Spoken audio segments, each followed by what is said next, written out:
Hello mga kapayaso, sa ito na naman po tayo, meron po tayong racket. Maraming salamat po sa Panginoon at binigyan niyo po kami ng racket. Pagaging po kami hindi nakakapag-record at medyo matumal po ang aming event. Ayan po ang tatay namin si Chris Payaso, ang Olong Kapu City.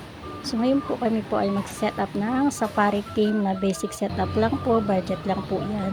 Kasi dati naman namin siyang client, pangatlo o pang-apat na po ata yan. So, ayan po yung aming tatay. So, nagtulungan po kaming dalawa sa pagsiset up. So, ayan po. Meron din kaming event. Pagkatapos nito kami po ay lilipat sa kabilang event. So, ito na po ang aming final. Ngayon po, kami po ay pupunta sa kabilang event. Maraming salamat po sa panonood. Maraming salamat po ulit. Huwag po kayo nagsasawang manood sa aming simple at mga racket.